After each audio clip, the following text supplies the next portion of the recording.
Yo, for real though. There we go. This motherfucker. All right, welcome, ladies and gentlemen. This is Keyboard Warriors presented by RepTheWarriors.com. My name is Eddie Law. That's Fred Kirby. That's just Bakava, and we're here to talk some MMA, dude. So let's kick off with some unusual news. So Big John McCarthy. Now he didn't say retire, according to him. He didn't say retire, but he did say he's stepping away from reffing for a little bit to take a commentator role with Bellator. Now, Fred, they just let Jimmy Smith go. Now they got Big John. I mean, how do you? I mean, look. To keep it fair, he's got a little bit of experience back with Affliction or some other organization. But it's been a while. He's a ref. What do you think this means for like their commentary team? I mean, listen, he's no Jimmy Smith.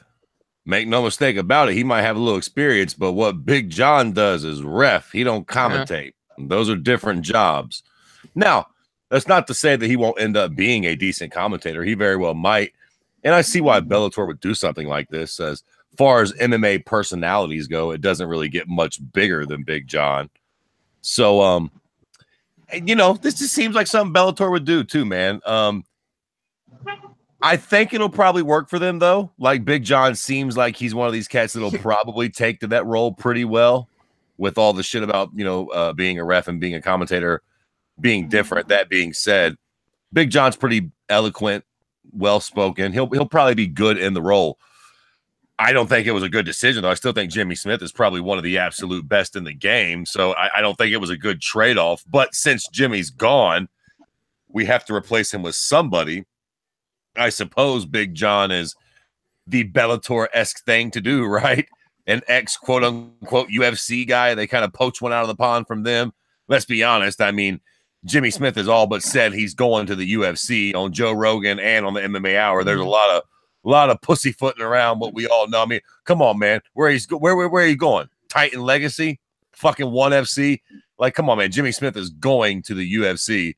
So Bellator probably just trying to do what they can to, get one back on their team. Not the worst move in the world. Again, definitely he's no Jimmy Smith, but, fuck, man.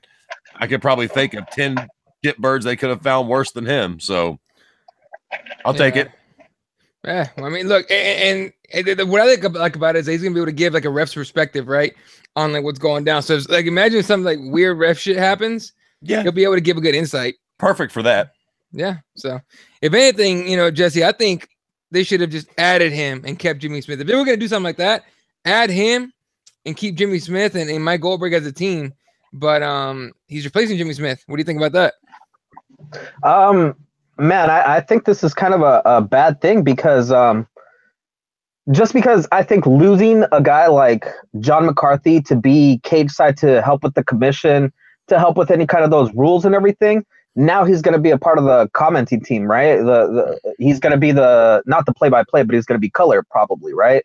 So you're going to get a guy that's knowledgeable, that's great, but imagine if, let's say, like some kind of weird, New York State Athletic Commission, when they first started with the UFC, that first event, a lot of things can go wrong, man. And sometimes you need somebody that's so knowledgeable in the rule set and everything, like Big John, to be a part of that. And if he's doing a different job, it's going to be hard to peel him away and, question him, get his insight. I mean, there's been so many occasions where referees, even like Herb Dean, when something happened, I forget what fight it was, he wasn't able to see what actually happened, and he went over and asked Big John, and Big John corrected him right in the moment, and then he took Big John McCarthy's advice, made the call and everything was all kosher after that. But I mean, it's that respected person that we're going to lose as an officiating person, and I think that's kind of a hit to everybody. I mean, the UFC, every place that's ever had John McCarthy, that's a big step down. Not to say that Herb Dean and all these other guys, these other referees are doing a bad job or anything. It's just saying that someone as respected and as well known as Big John now being a commentator kind of takes a hit for the whole team. Other than that, hey man, good on him. I mean, he had a gym before. He's always wanted to kind of do something other than officiating. They don't pay you a lot for being an official. Now he's going to be able to, give us some more of his insight. Like Fred was saying, a lot of his knowledge is going to be there. You know, he's really up to date with jiu-jitsu and all that stuff, the striking, the rule set and all that. So, I mean, Bellator is gonna get a real nice shot in the arm in that commentating team. Like Fred said, though, Jimmy not being there, that's a hit as well. So I don't know. It's kind of a miss for me in that sense. For the record, I did listen to the interview that Big John did with Luke Thomas either earlier today or yesterday, and he did say that he actually hurt himself quite bad too, like his knee or his fucking shoulder. I don't know, whatever. He's an old dude. He fucked something up doing jiu-jitsu. Like his back, actually, I think is what it was. He said he like fucked up he did something terribly wrong to himself physically. And he's going to need to be sitting more than standing for the next few years anyway. So he did say that kind of actually really kind of configured into his decision making for this too. So yeah, I mean, look, with the body, you know, the body breaking down, you know, if you notice, he actually lost quite a bit of weight recently, probably trying to alleviate that kind of pain, right? And you know, the travel's got to be fucking with him, you know? Right. He mentioned that as well. Well, because he's like, you know, I do a lot more shows than the shit that y'all see on TV. He's like, I'm doing 4 shows a week sometimes, and that's just it's wearing me down. So yeah, I mean, I think a lot more went in this decision on Big John's behalf than just, you know, wanting to switch teams or whatever. Yeah, no, exactly. All right, shout out. Oh, everyone's here. UC, what up, man? Gun Death is back. That dude's been gone for a minute. He's finally back. Raider, what up? Uncle Hank's drinking buddy in the house. Priya Rose on time. Hey, she goes, yeah, I'm here. My bad. How late am I? You're not late at all. You're good. We were late, so we're like right on time. Yeah, Joey Tremendous with the Joey. Yeah, what up, Joey? And yeah, man. So yeah, whatever.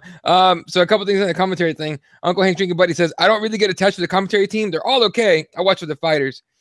And then Gunda says commentary is important in all combat sports, even in stage WWE. That's a good point. Commentary kind of sets the. All right, it's almost like the narrator, right, in a movie. It's almost like that.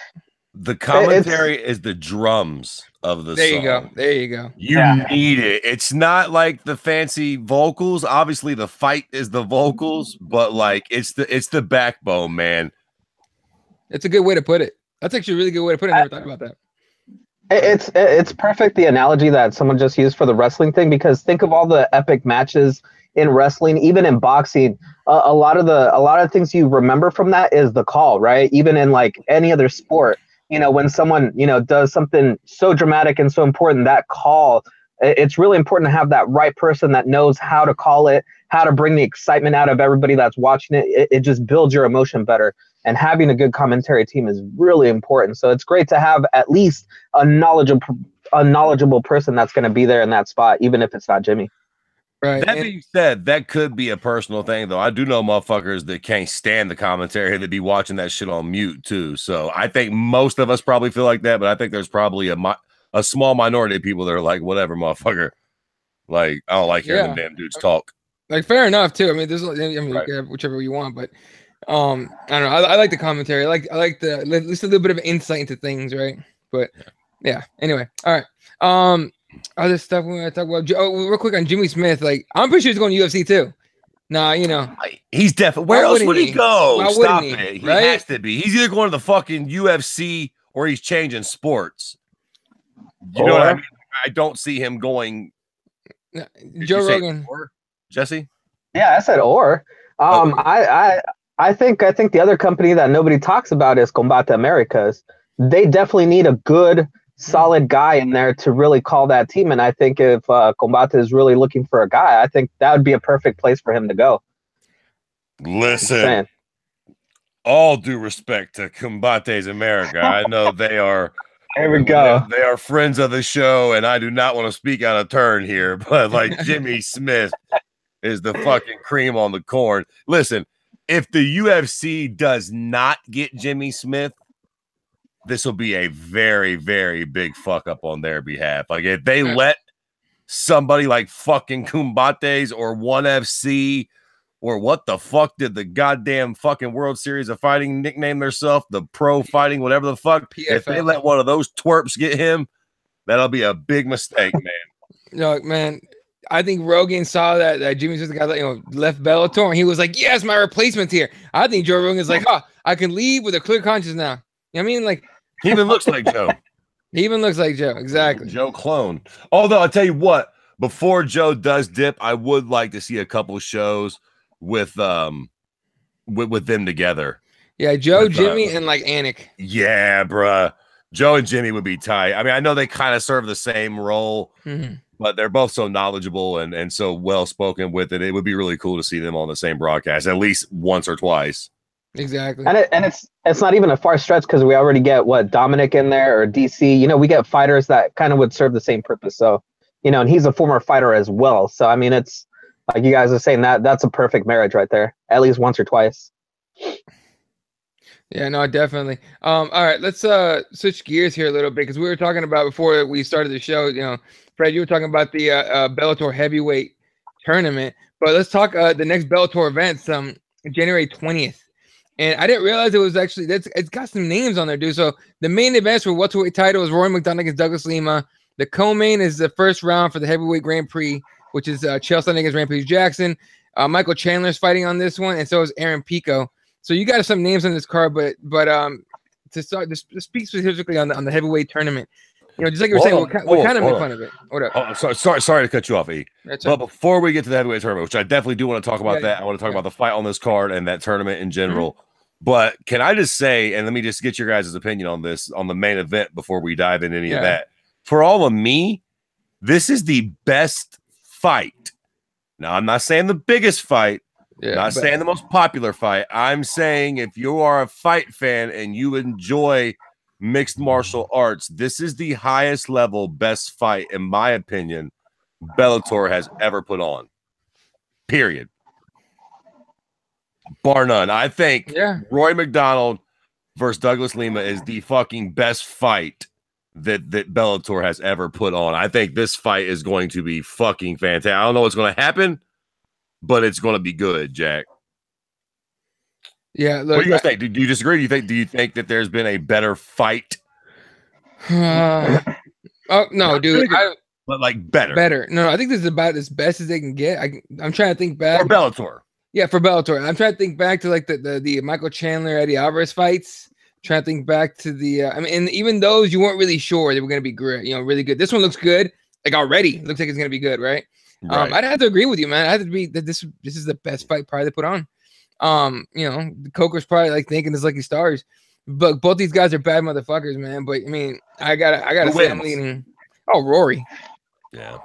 I like Rory. I like Rory, not by like a whole like crazy like lot, but pretty good finish, I think. You know what? I low key think that I could be wrong about this, but I kind of feel like this fight ends up looking a lot like the Paul Daly fight.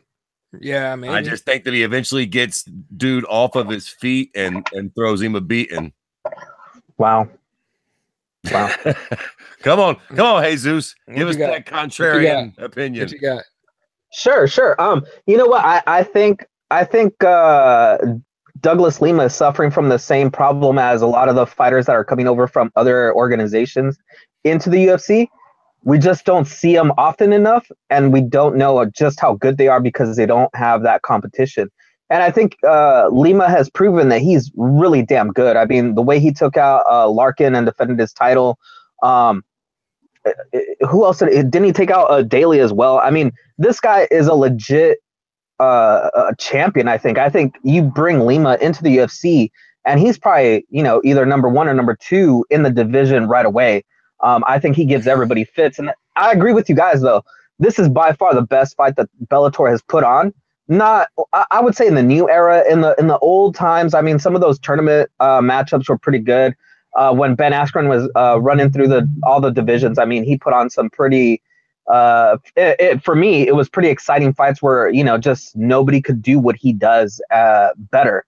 But I think this is definitely a good matchup and a good way to prove that either Lima is a legit guy or that Rory McDonald is really there to take over the division and really take Bellator to that next level.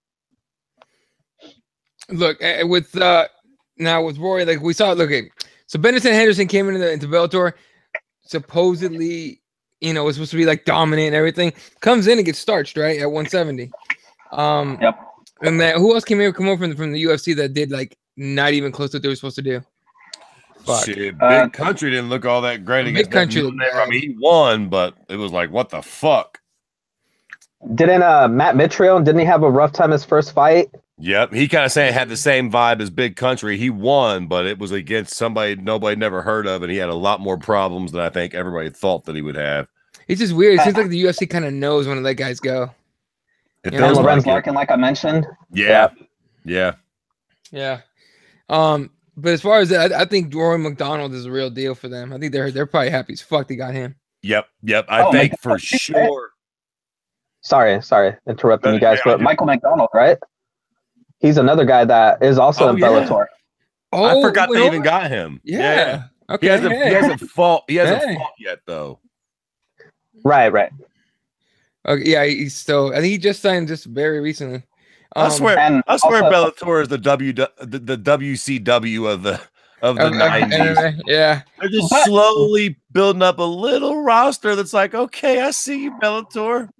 Yeah, but that's not the worst thing ever, right, guys? Because I mean, even WCW had success by building off of these guys that WWE eventually even bought back. Once the whole thing came to head and they had to do whatever they had to do, they still brought those guys over and still reintegrated them into their company. So I mean, I don't think it's a bad thing that these guys are using Tito Ortiz, Chael Sonnen, Frank Mir, all these guys that are over there right now. I just think it brings more exposure to Bellator, and good on them. Now that I think about that, that's a very interesting comparison because that's very true. Because listen, make no mistake about it. If Rory McDonald comes out, thunderstrikes Douglas Lima, and does all the bullshit he's saying he's going to do, defends that belt, wins the 185 pound, there's nowhere else to go but back home. Yeah. At a certain point, like it or not, people are going to demand that he fight either Robert Whittaker, Luke Rockhold, fucking Tyron Woodley. Like at a certain point, certain guys will make that whole, transformation of coming back to the UFC, and Roy McDonald's one of those guys that could actually happen for. Yeah, and that's very true. And I mean, like again, he's not old. How old is he? I doesn't have his age on here, but he's not even 30 yet. 28 or some shit like that. Not even 30 yet. So yeah, he's probably going to end up being their biggest signing they've ever had. All right, and then we have a couple things. Gundes says Lima Rory going to be nuts. I have Lima. And then he asked, anyone know if Justin Wren is an alternate for the tournament, the heavyweight tournament? He did go on Joe Rogan's podcast saying that he wanted to. So he wants that spot. And I don't see why they wouldn't. What's that? No, I think they have a couple different guys that are alternates, or at least possible alternates. I think even Shane Carwin's one of them. Justin Wren. I think they were talking about what's his name? Lashley? I think Bobby Lashley has been Bobby Lashley. But I think all those guys.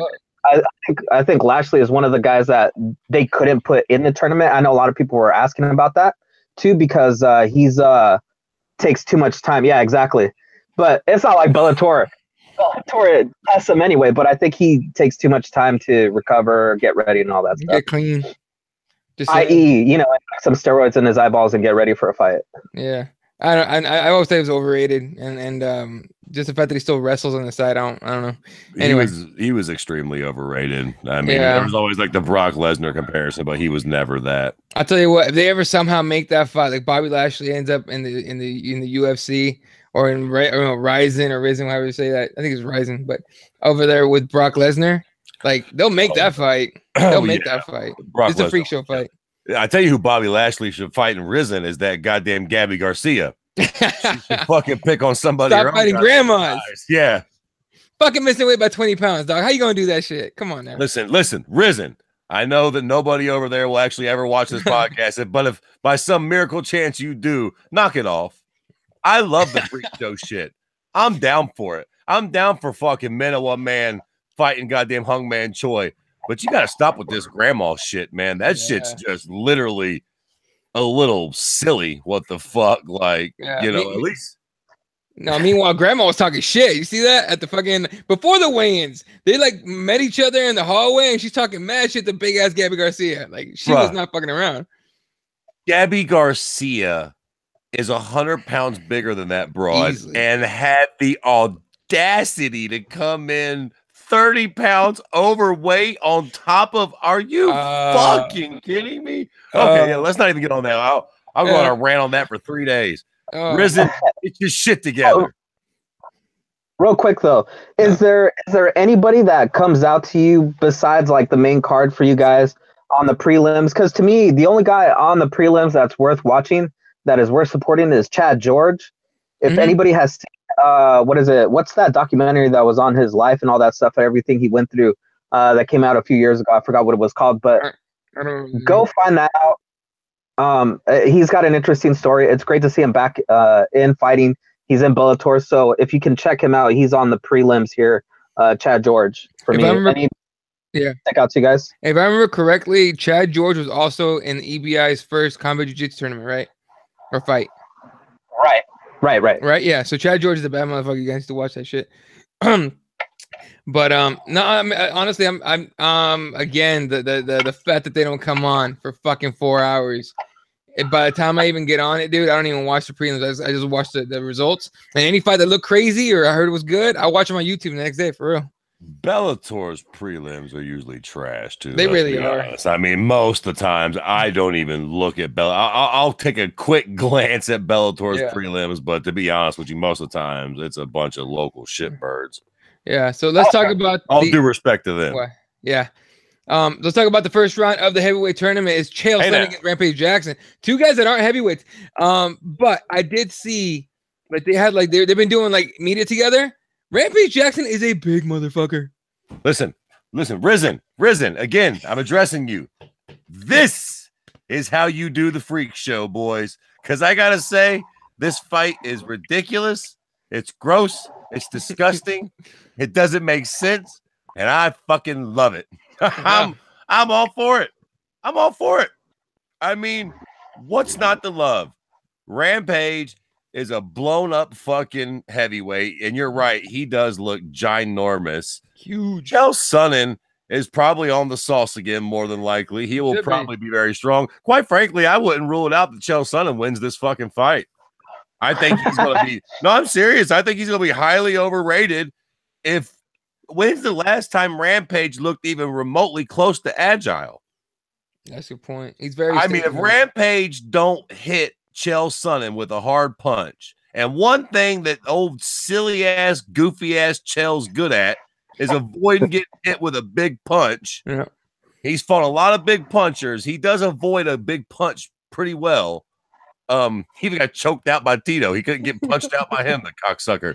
He's very hard to knock out, apparently. Yeah. You know what? Now that I'm thinking about it, I think I'm gonna go with Chael Sonnen in this fight. Yeah. I think he's gonna take Rampage down. If he takes Rampage down in that first round, Rampage is a big one now. Yeah. You know he ain't worried about his weight. I think Rampage has got one good round in him. I hope I'm wrong, but I don't know. I feel like Rampage is God rest his soul, Kimbo Slice 2.0 at this point.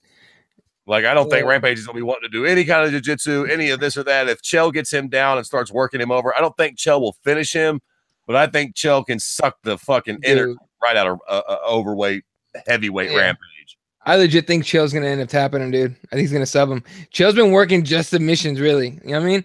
And he's never been like a great striker. He's been a serviceable striker. So I think I'm with you. I think he's going to take him down a bunch of times, gas him out, second round, and just like push him over and fucking get on his back and take his neck or something.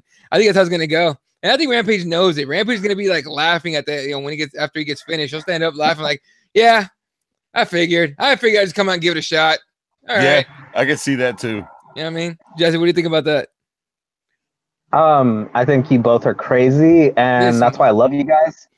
I don't know, man. You know what? It could go exactly how you guys say it's gonna go. But I feel more like Chael's like the mouthpiece here. He loves to just promote himself. He loves to promote this business, to be a part of the Bellator promoting team. And I think he's just going to go out there and he's going to be serviceable. But I think he realizes that whether he wins, if he wants to really advance in here, his next opponent is either going to be Frank Mir or Fedor. Oh, Jesus. So I think Chael's smart enough to go, yeah, I'm gonna put a beating on Quinton, then I'm gonna just, lightly get tapped. I'm gonna fly across the cage, call it good, and then I'm gonna watch Rampage get brutally beaten by one of those heavyweights. So I don't think Chael's gonna be in here for a win. I think he's just in here to sell this thing, blow it up, and then cash his paycheck and get out. Yeah. All right. Yeah. Okay, so all right, this is getting good. I gotta say, I'm way more interested in this fucking stupid tournament than I should be. But now that we're here, let's do this thing, boys. Okay, so on that side of the bracket, then it's Frank Mir versus Fedor. That's the other fight, right? Pretty sure. Yeah. And so the winners of these fights fight. Okay, since we're here, how do we see that fight playing out? How do you think Fedor and Frank Mir ends up going? Man, damn, dude. Look, Fedor looked awful the last 2 times we saw him. Okay, and we had crack meathead though. But he got cracked. He got dropped, real nasty. So he can be dropped. Frank Mir, meanwhile, hasn't fought in forever. He's coming off a suspension, so you could say he's fresher. He's not injured, also the shit. But at the same time, he hadn't fought in forever. That's a real thing. You know what I mean? So that's a weird fight. I would say Fedor's somehow gonna pull some bullshit out of his ass, some old magic, and finish old Frank Mir, and put Frank Mir back in the commentating booth. But goddamn, it's a nasty fight. It's like, What do you think, Jesse? I'll let you go next. What do you think? The level of disrespect for Frank Mir over here. I'm just gonna go ahead and disrespect Fedor and say he's terrible. He's garbage. He's always been garbage. And I think Frank Mir is going to put a whooping on him. I'm a fan of his podcast, so screw you guys. He's going to win by utter destruction. I'm a fan of his podcast. Okay, fair enough. Yeah, man, I don't know. This is one of those deals where, like, I feel like I want to say I could see Fedor overwhelming Frank with strikes. Frank hasn't fought in a long time. But I could totally see Frank overwhelming Fedor in the clinch and just being way too big for him. Yeah. But Frank just hasn't fought in so long. I gotta pick Fedor. I probably will regret it. All right, that being said, let's wrap this whole side up right quick. Whether it's Fedor, Frank, whether it's Rampage, Chael, who ends up coming out of this side? Man. Shit, the hard one. I think Chael beats Rampage. Yeah.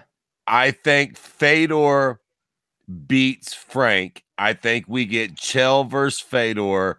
I think Chael sells the fuck out of that fight. And then I think beats the dog shit out of Chael. That's what I think happens. Oh, on this side of it. I think Fedor reemerges in this reemerges, quote unquote, in this tournament. Man, I'm gonna go. I think funny ass Chael Sonnen gets on all the shit and somehow pulls out like the fucking tournament of his life and gets to the final. I really do. I think you think he beats Fedor or Frank Mir? I mean, he might get a beating, dude. I think he probably will. But I'm gonna go with underdog on this one. You know what I mean? I think I picked against Chael Sonnen pretty much every time he fought for like a big fight, and I picked against him and I was right. So I'm gonna pick him and see if we can get crazy over at Bellator. Jesse, who are you picking? Damn. Okay. So in my scenario here, I think Rampage wins, and then I think Fedor. Even though I'm picking Frank Mir to win, here's my scenario: Fedor wins, and then we have Rampage versus Fedor. Big ol' slobber knocker, and Rampage advances to the finals or whatever. Rampage versus Fedor would have been awesome back in the Pride days when both of them were huge. Okay, so fuck it. Do you got it pulled up, Eddie? At this point? What's the other bracket? So, we might as well just play this thing out and do the damn thing since we don't really give Bellator a lot of love. We don't got a lot of UFC action happening. All right, so who else is on this? Let me just throw out the dates real quick. So Saturday, January 20th is Rampage versus Chael Sonnen. April, apparently sometime in April, Fedor versus Frank Mir at an Allstate Arena, wherever that is. Mohegan Sun, I believe it's Connecticut. That's Friday, February 16th. Matt Mitrione against Roy Nelson. So 2 former UFC guys. Both of them heavy hitters, really. One of them in big countries, supposed to be a heavier hitter. We ain't seen shit from him in forever either. This is a rematch. Is the rematch too from the Ultimate Fighter finale? Was it the Ultimate Fighter finale? I want to no. Brendan Schaub and Roy fought in the finale, but I want to say they fought before, but I'm not 100% sure. They definitely fought before. I just didn't know if it was the finale. Yeah. They definitely fought. And Roy Nelson won that fight. I think he knocked out Mitrione, if I'm not mistaken. Yeah, I mean it's yeah. So let's talk about that one. I mean, I have no faith in Roy Nelson whatsoever. I'd say Meathead just takes it to him and wins. I agree. I think Meathead gets his revenge finally. I think that goddamn man, at some point, Roy Nelson being a fat tub of shit has got to work against him, right? I mean, he's like fucking 48. He's fat as fuck. His beard's white as shit. He literally looks like Santa Claus in there. At some point, you think that his body, his performance has got to reflect his goddamn reflection in the mirror. Jesse.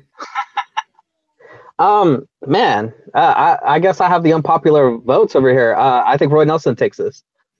I just think Mitrione's too hittable, especially from his last fight. We saw him get popped and dropped by an old Fedor. So I think fat, out of shape, Roy Nelson still has the pop to put him away. So that's how I see that going.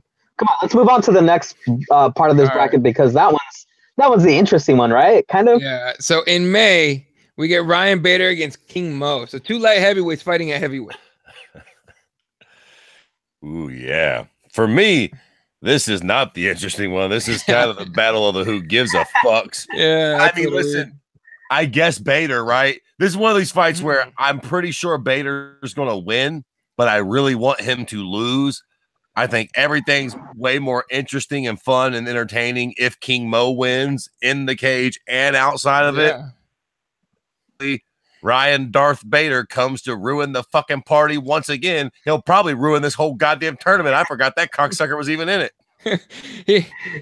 Look, man. Well, Ryan Bader, they're both wrestlers, but Ryan Bader's developed he's developed some hands recently, right? But fuck, man, I kind of hope I hope Kimo wins this shit. I really do.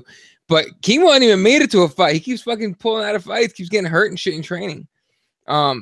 So I think he's if he shows up, he's gonna be injured out of his mind probably. I think Ryan Bader's gonna he's gonna ruin the party. Yeah. So Jesse. Yeah, I guess we're gonna finally agree on something. Yeah, Ryan Bader. I think King Mo, he has the experience. I mean, he fought in a risen heavyweight tournament not too long ago. Remember, and he did well. Didn't he get Crow Cop in the end? I think that's how he lost. Yeah, I think yeah. Yeah, I think that is right actually. Elbows. I don't know. I mean, yeah, something like that. So I mean, he has the experience, but I don't think a tip-top shape Bader is probably gonna be King Mo. I think he can at least hold King Mo down for 3 rounds, for sure. Yeah, probably. All right, so who comes out of this side of the bracket? Let's say you know what? I'll go first. I'll go first here, and I'll say in your scenario. Yeah, I'll say Bader. Just blankets King Mo, and then I guess we'll have Roy Nelson on that side as well, and I think Bader will Bader. What the hell am I saying? Ryan Bader is gonna do the same thing to Roy Nelson, and then eventually do the same thing to Rampage in my scenario, and then we have heavyweight champ Ryan Bader. Isn't he light heavyweight champ too?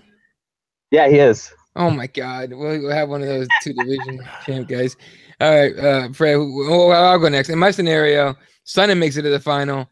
So does Bader, and that's the fight we get. And funky ass fucking Ryan Bader wins that shit. Well, I'll be a son of a bitch if we all didn't end up coming to the same conclusion that punk ass Darth Bader would win. Because I see it the same way, man. Yeah. I think Meathead will beat Roy Nelson, and I do think that Meathead could actually beat Bader on a good night because he is athletic enough. That goddamn Ryan Bader, man, he is really good at winning fights, and he's probably the most athletic guy in this whole fucking tournament. He just kind of ends up winning out, man. Tank, real good fucking prime of your career and really good wrestling. I just see Ryan Bader kind of doing that to everybody. In my scenario, if Fedor makes it and we end up with Fedor versus Bader. And let's just, while we're having hypotheticals, this is a juiced up Fedor coming off of 2 knockout wins. So there's going to be a lot of hype. As with everybody in this tournament, Ryan Bader could get his funny ass knocked out in the first minute. King Mo might sleep him. Yeah. But if they don't, if Fedor or King Mo or fucking Meathead does not sleep fucking Bader in that first couple minutes of the fight, he's going to be hard to prevent keeping and holding you down. I'm with you. It sucks, but that's, I'm sure that's hopefully what Bellator hopes doesn't happen. But I think if you're a gambling man, I guarantee you that's probably Vegas's odds. Mm-hmm. Bader's probably the favorite to win, which should tell you something about Bellator's heavyweight division, but whatever. Yeah. I think I remember the odds are Ryan Bader is like number 1 in the odds, I think. Mm-hmm. Yeah. I think second is Mir or something like that. Second or third. Shit. Okay. That's fair enough. I mean, Frank, that's first. I forget. It's interchangeable, those 3 right there. Frank is just Frank would be number 1 like a motherfucker if he'd been competing and shit. I mean, it's just I got no fucking clue what you're going to get with Frank Mir. I've seen Frank Mir look like the absolute baddest man I've ever seen compete. And I've seen Frank Mir look like a damn bitch. Like, straight up. Like, I have no idea what to expect out of Frank Mir. If he's on his game, he very well could steamroll this thing. I just, we got to wait and see what he does with Fedor. If he comes out and like throws Fedor down and submits Fedor or some shit, then yeah, man, maybe Frank could very well win this thing, but he's such a question mark because of his inactivity. And that's a question mark on Frank. Is inactivity? How beat up is he, or how not beat up is he? So we'll see. All right, gonna catch up on some comments here. Everyone wants to get CM Punk killed still, even though he hasn't fought in ever. I mean, first of all, talking about Gabby Garcia, is like, Gunn says Gabby Garcia's trash. Then he goes, Gabby was CM Punk, book it. Raider says Gabby was Chad Mendez. I mean, CM Punk would never take that fight. Or would he? No, he wouldn't do that. No, he wouldn't. No, he wouldn't. Priya kind of took it serious a little bit. She goes, LOL, who would win in CM Punk versus Gabby Garcia because she only has a ground game?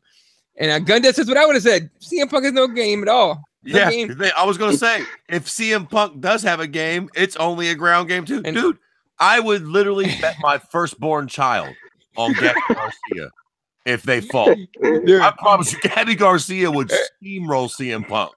Hey, Raider won the whole thing. She goes, CM would tap on the way to the cage. I swear he would. Game. That'd be it. That would be fucking it right there. All right. No. You guys are crazy. What? You guys are crazy. This is Japan we're talking about. This is Japan we're talking about. CM Punk is a wrestler. Gabby Garcia. Yeah, they'll fix it. They'll have CM Punk win somehow. Pull off his finisher and make it look nice. What did they call his finisher again? That was a long time ago. Fuck.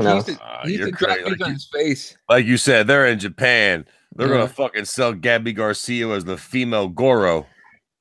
Dude, that's a good point. Fucking, I just remember CM Punk's fight. He comes up like shuffle, and he cocks it back, and he gets taken down, and that was it. He didn't even get a punch out. You know what though? The worst thing about CM Punk is that he hasn't fought again. Yeah, I mean that's what's annoying to me, man. Either do this damn thing or don't, and don't fight the UFC, man. Go back and fight in like Titan FC or something. Get a shitbird, get a win or two. Like the fact that he's still undecided, motherfucker, either do or don't, man. Shit or get off the pot. Exactly. All right. Let's talk about this weekend, man. UFC St. Louis, Missouri. This is a Sunday night card, ladies and gentlemen. So, do some fun shit on your Saturday. Yeah, do some fun shit on your Saturday, motherfuckers. I had no idea about that. Yeah, for people that go to church, once you get out of church, go watch some fucking violence, man. All right, there's plenty of violence in the Bible. You're good. It's Sunday afternoon? In the afternoon, man. So, and there's 13 fights on this card. 13. It's going to be a nice long night for everybody. UFC Fight Pass. What? Yeah, strap in, yeah. I said so, strap in. Exactly. Get yourself a lot of food so you don't have to go anywhere. So UFC Fight Pass early prelims kick off at 6 p.m. Eastern, 3 p.m. Pacific time. Wow. Wow, almost choked on my coffee. Mads Bernug against Mike Santiago. Then we got Danielle Taylor against JJ Aldrich, followed by Kyung Ho Kang against Guido Canetti. Talita Bernardo versus Irene Aldana, and then Kalindra Faria against Jessica Ai in the female the women's flyweight division. After that, FS1 prelims, 8 p.m. Eastern, 5 p.m. Pacific time, kicking off with a pretty interesting fight. Thiago Alves against Zach Cummins. Then Matt Frivola against Marco Polo Reyes. James Cross is back fighting against Alex White. And then the main prelim, the feature prelim, which is actually pretty interesting. Darren Elkins against Michael Johnson, which for some reason, this motherfucker has them both ranked number 10, which is not true. Can we address that real quick about how Michael Johnson in his hometown, and he's the prelim of this FS1 card?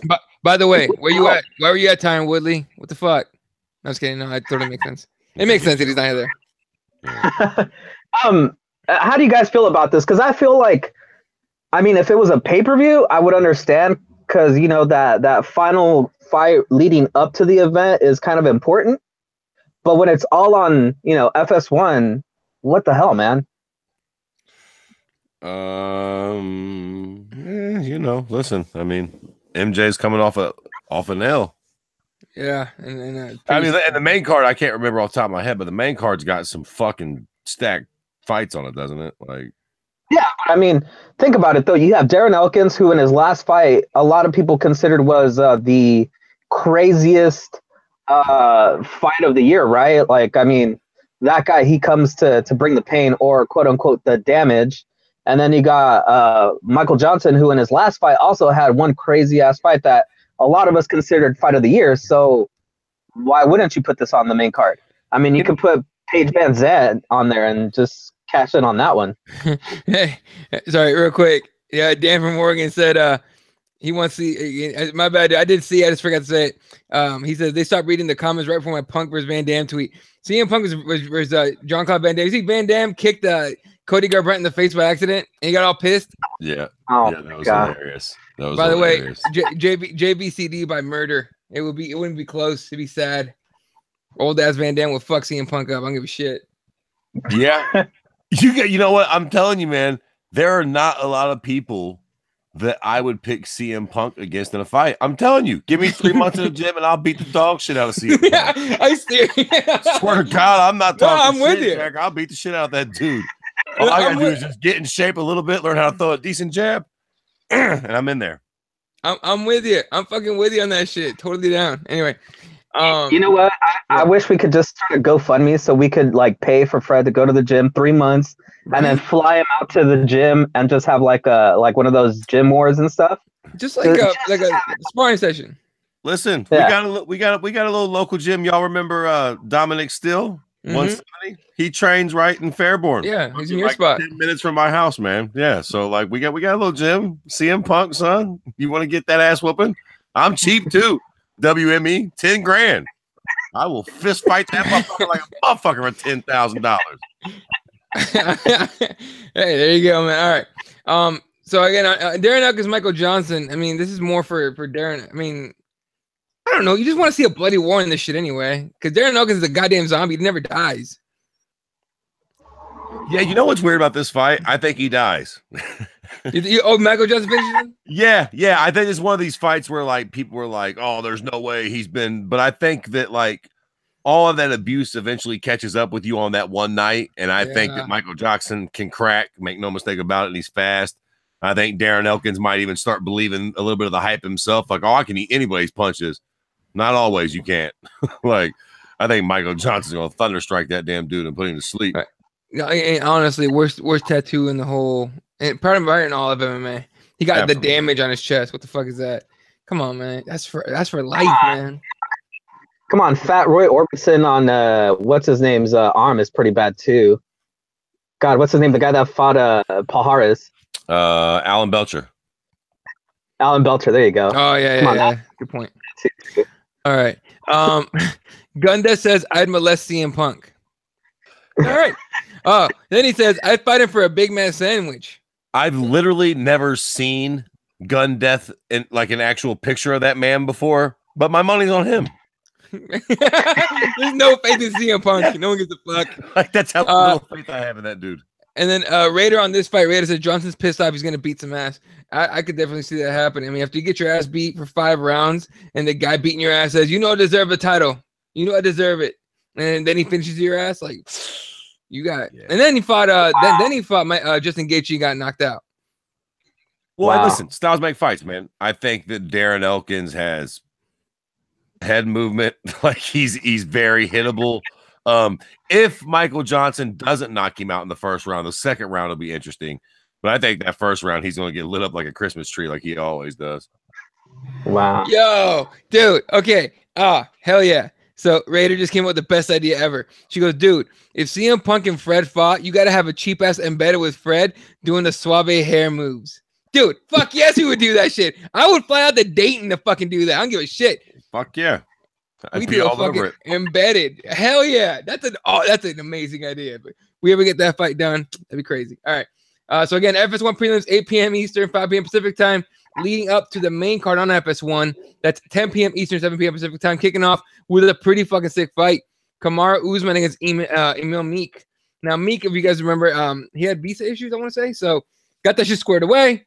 Got a big fight against Kamaru Usman, who you can't even really call him an up-and-comer.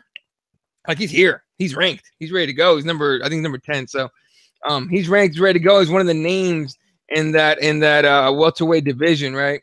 To throw at Tyron Woodley at some point soon. So this is a big fight. Jesse, who you picking?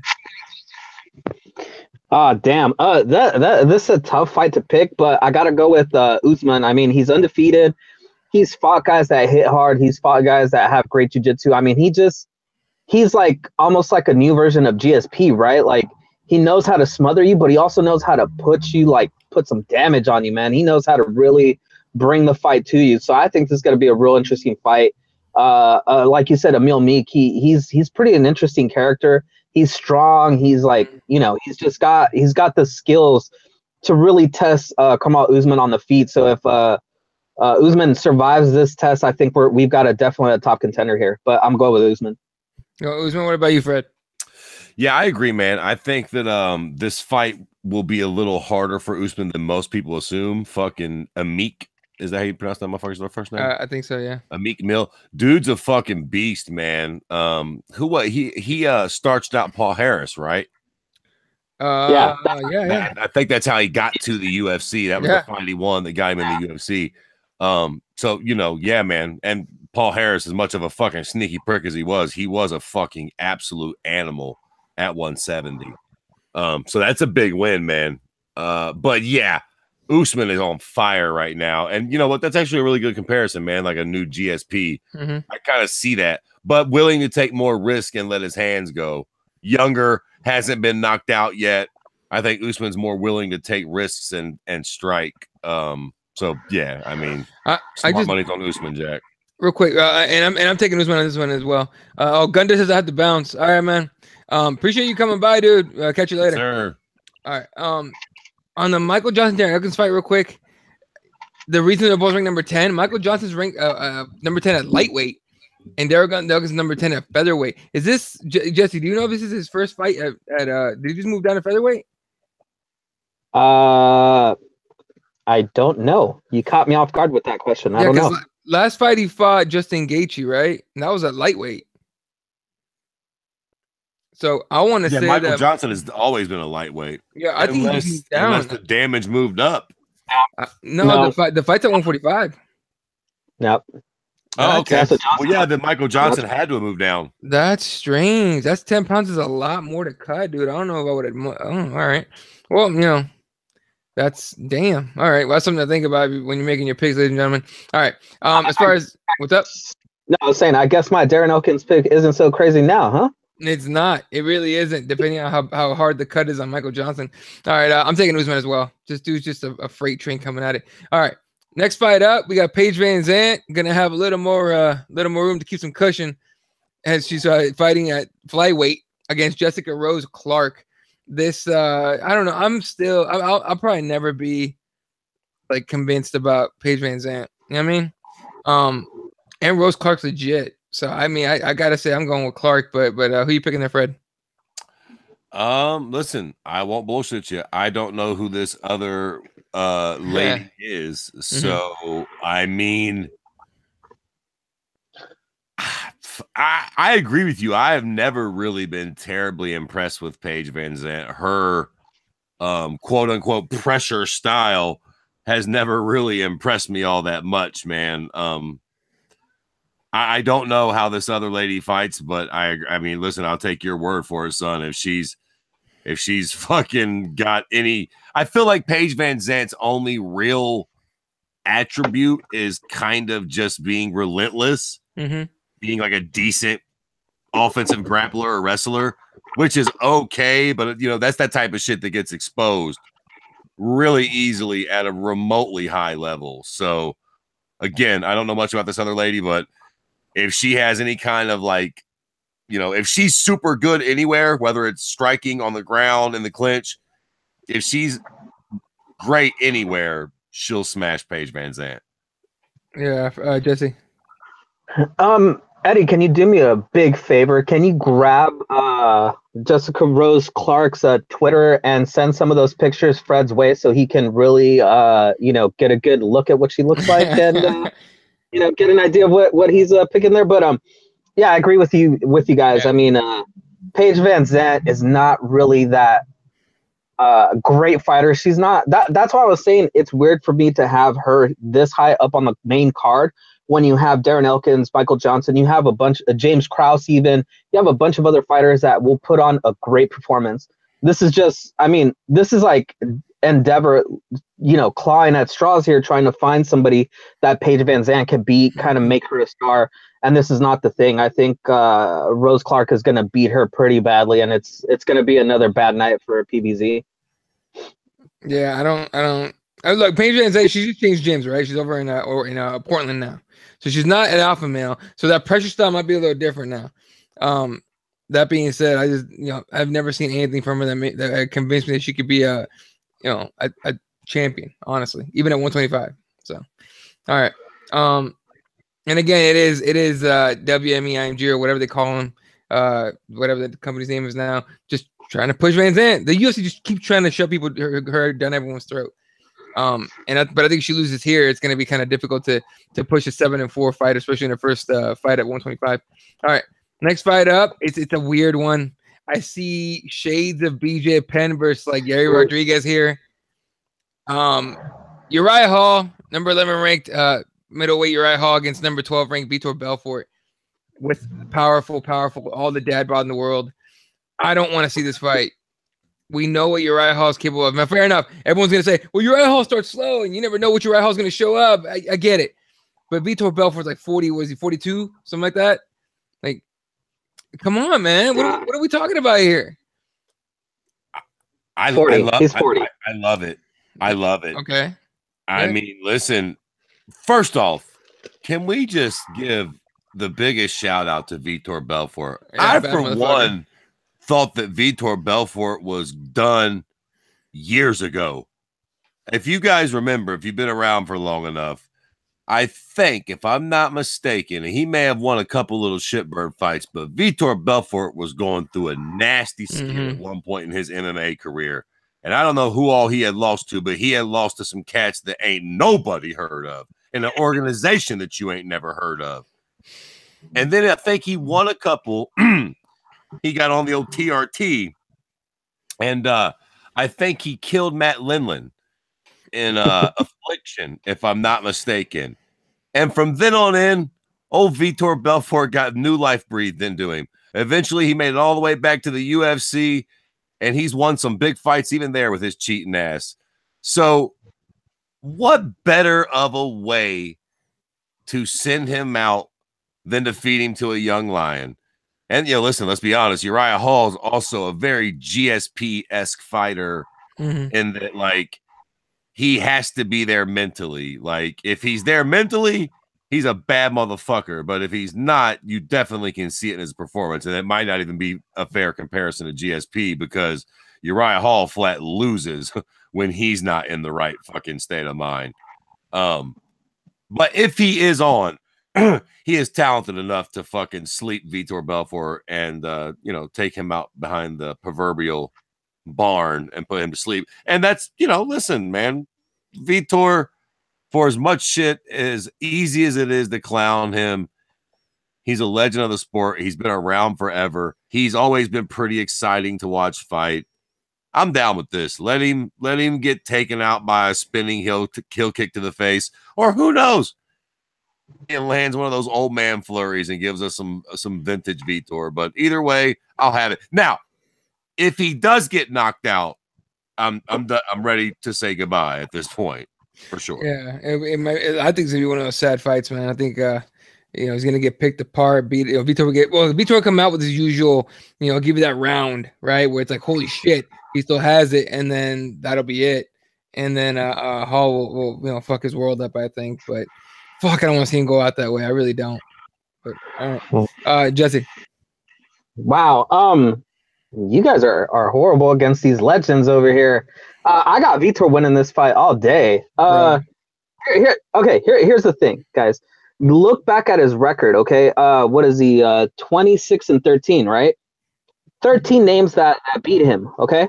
Let's go through them real quick. Randy Couture, Sakuraba, Chuck Liddell, Tito Ortiz, Overeem, Dan Henderson, Anderson Silva, John Jones, Chris Weidman, Jacare Souza, Gegard Mousasi, and Kelvin Gastelum. There's no contest most recently. Are any of those guys chumps? I mean, he doesn't lose to chumps, man. Even in his slump, he was still beating guys that he should have beaten. No shit. So I say that. Yeah. Those are all his losses. I thought he did lose to some chumps in there. I'm making shit up. I thought for sure he lost to a couple of no-name ass fuck losers or something. Shit. It's so bad now that you put it like that. Yeah, I thought the same thing. And I was like, I looked back at his record because I was like, yeah, he went through a bad slump. And, Overeem, Tito Ortiz, Overeem again, that's not a bad slump, man. That's just Ubereem, beating the hell out of you. So I just don't think that Uriah Hall's on the level of these guys that have beaten Vitor. And if we get Uriah Hall beating Vitor, I mean, he's beating a really, really a 40-year-old Vitor that's past his prime. So I don't see this as going so bad for Vitor. I think Vitor's got this, is going to win this one. Oh, don't get me wrong. I still think that but Vitor's getting snuffed. But look, man, I'm not saying that Uriah Hall's name should be mentioned anywhere near Couture or Overeem, but he's not a chump either. You know what I mean? Well, timing's everything too. Timing's definitely Vitor's very long in the tooth, and Uriah is, I don't know if he's in the prime of his career, but all right. So yeah, that's very true. All right, let's talk about the main event, man, before we head out tonight. Jeremy Stephens against Duho Choi. Keep in mind, Duho Choi's got maybe another fight before he has to go, maybe another fight or two before he has to go do a mandatory military service. That same old shit that Dong Hyun Kim had to do. So this is a fucking firefight. A lot of people saying that, and I don't disagree, but a lot of people saying Duho Choi blocks punches with his face. Okay, but he can take a punch. That being said, Jeremy Stephens is gonna be the one throwing that punch, and it's a rough fight. I'm sticking with the Korean Superboy though. I'm a big Duho Choi fan. That kid's a bad motherfucker, man. But I know a lot of people are differing here on opinions. Let's go with Fred. Yeah, I mean, listen, I would like to see the Korean Superboy win. It does blow that he has to go do fucking 2 years. That does suck, man. And not to be the type of cunt that corrects you, Eddie, but it was Chang Sun-jun. Thank you. I knew it was one of the Korean fucking zombie. Yeah. But I gotta go with Jeremy Stephens, man. Yeah. I mean, he's just from what I know, at least, I don't know that much about the Korean Superboy. I know he's very fun to watch fight. I know he likes to sling that leather. But all things considered, man, Jeremy Stephens is a very crafty veteran. He's been around forever, can make the fight dirty and wrestle if he has to, can surely knock the fuck out of you if he needs to. I just feel like he's probably got more ways to win. I hope I'm wrong. I hope Korean Superboy wins just because Jeremy Stephens is one of those guys that I feel like we'll never really see fight for a title, let alone win one. So it feels like he's just kind of getting in the way. Let him get starched out by the Korean Superboy and we might have something here. But I don't know, man. He's just too good all around. I got to go with Stephens. But it should be a fun fight regardless. So there's that. Definitely. What about you there, Jesse?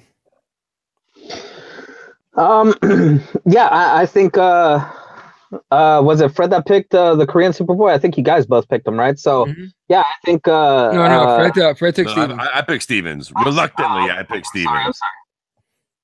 All right, well, I gotta agree with Eddie. Then, I think the Korean Superboy, he's evolving at a really high pace. I mean, he's 26 years old. So let's say he does a service, next year or this year, I mean, 2 years out of that, I mean, he comes back in his prime. The Korean Zombie, we saw how he looked when he came back. He looked great. So I don't think we're going to miss a lot when he leaves, but I think this is a good fight to, kind of bolster him up to the top of the featherweight division. I just think that if you go back and look at Doo Ho Choi's fights, he's very accurate with his punches. Yeah, he's not very good about blocking punches, trying to evade them or anything, but he does have a good chin. And if you notice, he does kind of roll with them pretty well so that he's not taking a full impact. Yeah, he's still taking the impact, but he's able to really levy a lot of the damage and not get knocked out. And I think Jeremy Stevens, he gets punched in the face a lot, and against an accurate striker, I think he's going to have a lot of trouble. I think it's going to be a pretty good fight. It's not going to be a Cub Swanson Doo Ho Choi, but I think it's going to be a very, very exciting fight. And I think Doo Ho Choi knocks out Jeremy Stevens. Yeah, well, shit, man. All right, should be good main event anyway. All right, so again, your UFC Fight Pass prelims kick off at 6 p.m. Eastern, 3 p.m. Pacific, 8 p.m. Eastern, 5 p.m. Pacific for FS1 prelims, and the main card on FS1, 10 p.m. Eastern, 7 p.m. Pacific time. Keep in mind, this is FS1 pacing.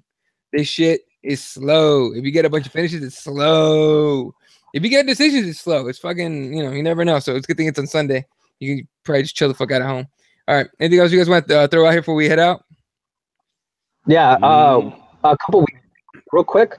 A couple weeks ago, Telemundo put out the ratings that they've done with Combate Americas, and they've actually been pretty good. 200,000 in one event, like close to 300,000 on another event. Not bad. So I mean, it's not horrible for a company that's so young and building its stars. So that's a good thing. And the other thing I wanted to mention, of course, is check out Eddie Law's podcast with Ash Lampley. Lampley, right? Lamprey, yeah. Lamprey, Yeah, sorry. it's all good. Sure. That show is awesome. I love that show. And again, I always love to plug Fred's show because it is an amazingly fun show, and I've gotten a lot of music out of that show. So, Fred, please keep up with the music aspect of it, and don't let those guys talk crap about Wheeler Walker Jr. Okay? Yeah. Tell him that. Yeah, awesome. I thought that song was dope too, man. And yeah, thank you, man. I appreciate it. I do love the musical part of it. I look forward to that shit playing a song. And I'm glad that people actually dig it and are getting some music that they're not familiar with and shit. That's the whole point of it. So that's awesome. Yeah. Cool. All right, ladies and gentlemen, that's gonna be it. Shout out to everyone that tuned in. Dan from Oregon, UC. I know Priya Rose, Gun Death already left, but Gun Death was here. Raider always representing here. Everyone that tuned in, appreciate it. Uncle Hank's drinking buddy was on here earlier. Appreciate you tuning in, man. Anyone that tunes in, appreciate it. Especially if you guys, if you like the show, thumb it up, hit the thumbs up, subscribe, do all that stuff. Although I'm pretty sure everyone that's watching right now already subscribed, so appreciate you guys subscribing. All right, you can follow everyone here. These are all the Twitters right here. You probably already follow us on it, but if you don't, that's it right there. What up? Oh no, I was just gonna say, my wife hates it, my idea, but I'm gonna throw myself a little penis party on Sunday. If you don't, you probably guys don't get the reference. Eddie does because he knows what's happening to me next week. But so warm wishes and prayers from everybody, whatever you guys do for me for next week. So hopefully everything goes through for me for next week. Yeah. Just wanted to throw that out there. Yeah, now everyone's gonna be wondering, is gonna be hitting us up like, what the fuck is going on with that guy? He's switching teams with the penis party. Well, hey, I'm not gonna say shit. Anyway, all right. No, I'm just fucking with you. All right, ladies and gentlemen, yeah. Prayers up, like I say, for hey, UC says good luck, man. All right. Again, appreciate you guys watching. Hit repthewarriors.com, get yourself some gear. Spicepros.com, shout out. Appreciate you guys. Everyone that watches, everyone that listens, you guys are the shit. We love you guys. Catch you guys next week. Enjoy this weekend's fights. Hit everyone up on Twitter. We'll be watching the fight at the same time. And for myself, Fred Kirby, just to cover the whole team. Good night. Enjoy your day, your night, wherever you're at. and good night, Wilshire.